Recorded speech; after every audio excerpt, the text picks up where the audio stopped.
Welcome, everybody, to another deep dive. This time, we're going deep into the world of the undead. My favorite. Yeah, and we got some really good material to dig into today. We're talking about Libris Mortis, Classic. and of course, we're also going to be looking at Lords of Madness. Another good one. Now, these D&D 3.5 source books don't mess around. They really get into the nitty-gritty of what it means to be undead. We're talking lore, mechanics, even societal structures. Right. These books aren't just about throwing some stat blocks at you. They really delve into the how and why of undead creatures, what makes them tick. Exactly. So if you're ready to go beyond just, okay, the zombie wants to eat my brains, you've come to the right place. That's right. We're going to explore the line between life and death. Ooh, that's a good way to put it. Because that's really what we're talking about here, right? The blurring of that line. Exactly. It's a theme that runs through so much of fantasy, and these source books really dig into it. And one of the first things that caught my eye in Libris Mortis was this idea of a haunting presence. So imagine, right, a simple object, like a candlestick, Okay. but it's inhabited by, well, something undead. So it's not just a haunted house, it's a haunted candlestick. Exactly. And it's not just any old spirit, it's specifically something undead. And the book even mentions size limits. Anything from a tiny object to a huge one could be possessed. So theoretically, you could have a haunted castle, I guess. Or a haunted thimble. Or a haunted city. There you go. But here's where it gets really wild. That vampire fleeing the sun, it could hide out in that candlestick. Wait, really? Yeah, the book says the object itself doesn't share the vulnerabilities of the undead creature inside. So, no more sunlight weaknesses for our candlestick-dwelling vampire. Talk about a strategic retreat. That's a pretty big loophole. It makes you wonder how many seemingly harmless objects are actually harboring undead spirits. Right. It really changes how you look at the world, doesn't it? You'd never look at a doorknob the same way again. But let's move on to another interesting tidbit from Libris Mortis. Undead metabolism. Which, on the surface, sounds kind of impossible, right? How can something that's not alive have metabolism? Right. But the book explains it this way. Most undead don't function through normal biological processes. They're animated by negative energy, that shadowy counterpart to life energy. Okay, that makes sense. But then they talk about undead being affected by extreme temperatures.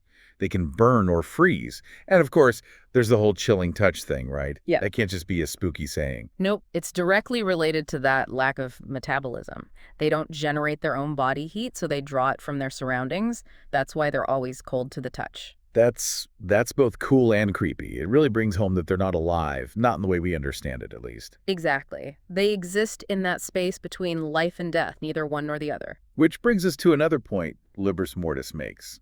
Not all undead are mindless automatons. They have societies, or in some cases, the lack thereof. Right. Some are driven purely by instinct, like your basic zombie, right? They just want to eat brains. Right. But then you have others that are intelligent, cunning even. Some are even capable of maintaining a facade of life. Which is really interesting when you think about it. What does it mean to be alive? Is it just about biological function, or is there something more to it? It's a deep question for a show about undead. Well, these books make you think about these things. They really do. And speaking of thinking, Libris Mortis mentions these undead called infiltrators. They retain ties to the living world. Oh, right. And they blend in, right. They try to fit in to satisfy their needs. Exactly. And get this, some do it because they're afraid of going mad. They cling to their former lives to avoid the psychological toll of undeath. It's like they're holding on to their humanity, even as they become something else entirely. It's a tragic thought. But it really makes you consider the true cost of undeath.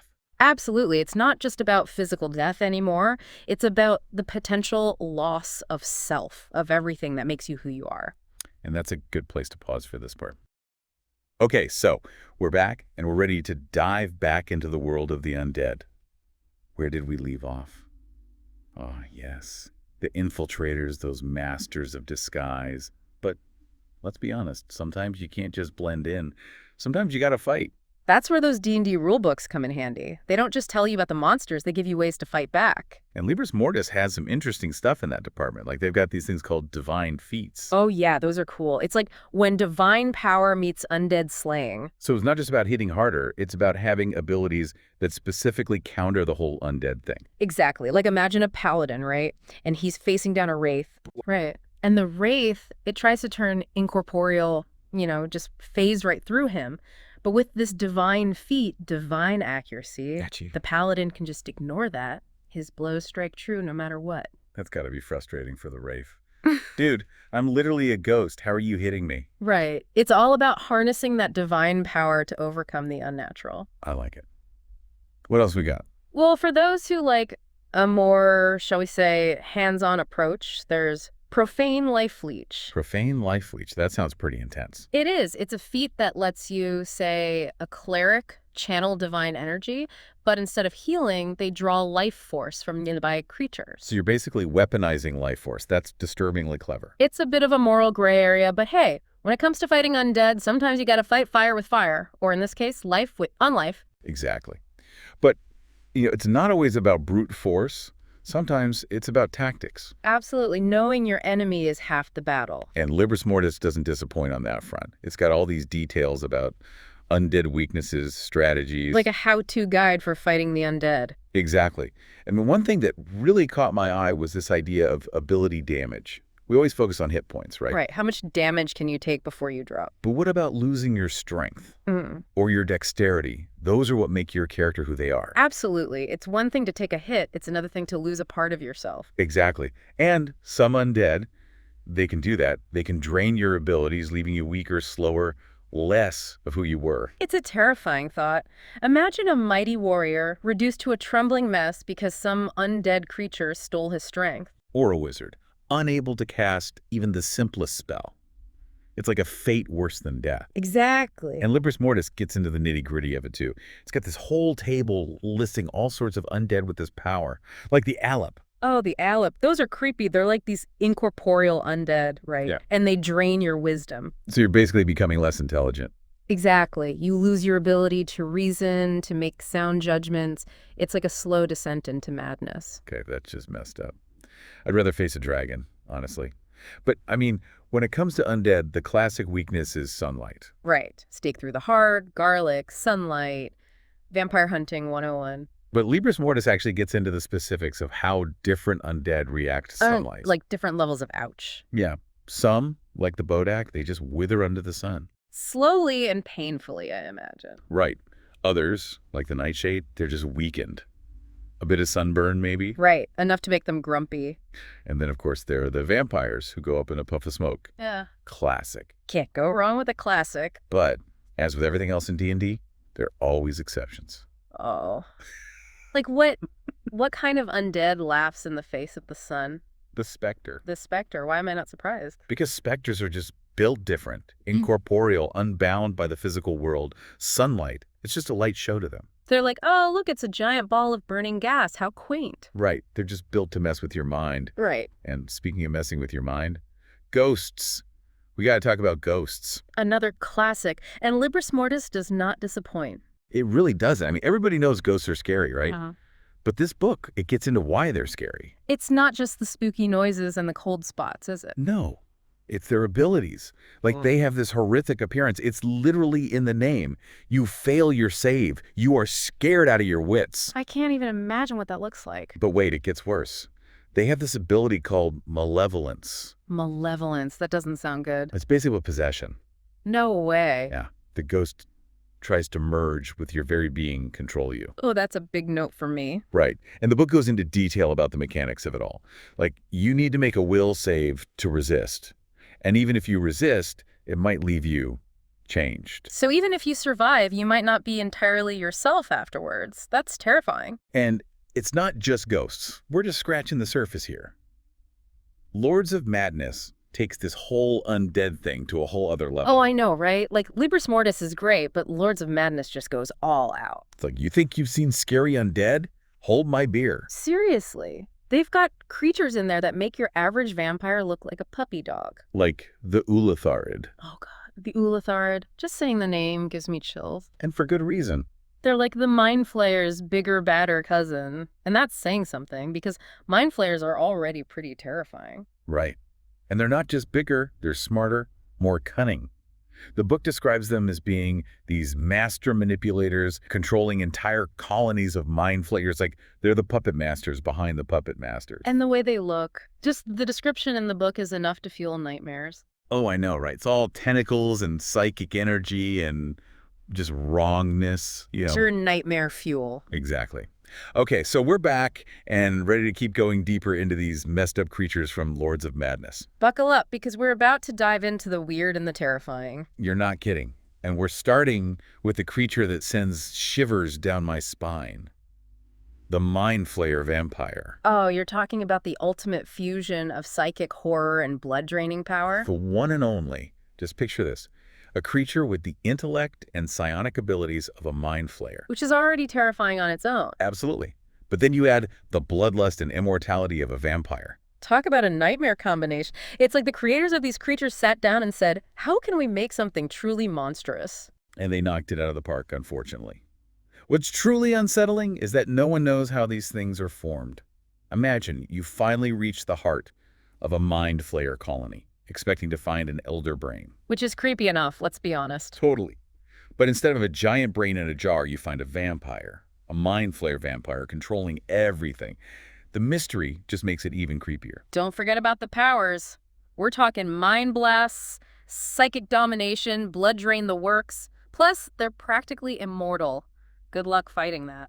And you know those depictions of Mind Flayers? All tentacles and creepy eyes. Yeah, I can picture it. Now imagine mixing that with a vampire's fangs and blood-red eyes.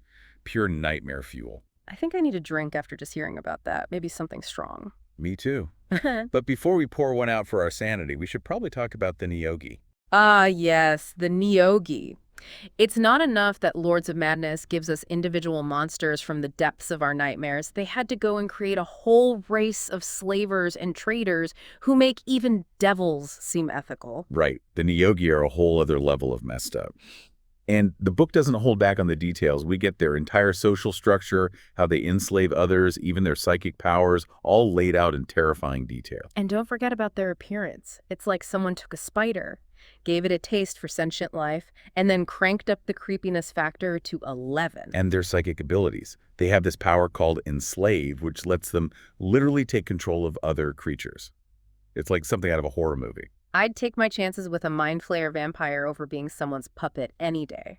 At least then I'd know I was doomed from the start. That's a cheery thought. But speaking of things that are both fascinating and terrifying, Lords of Madness introduces another winner.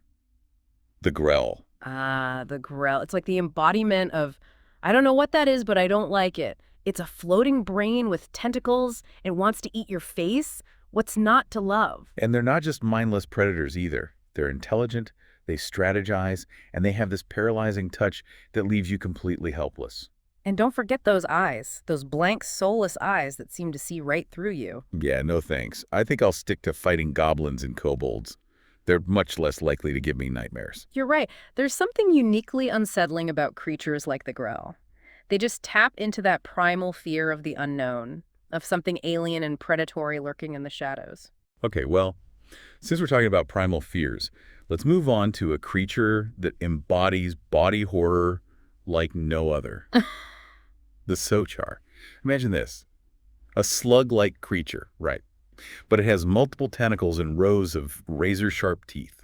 Okay, that's already pretty bad, but it gets worse, doesn't it? Oh, it gets much worse. These things are like parasites, but instead of just feeding on your blood, they want to take over your body.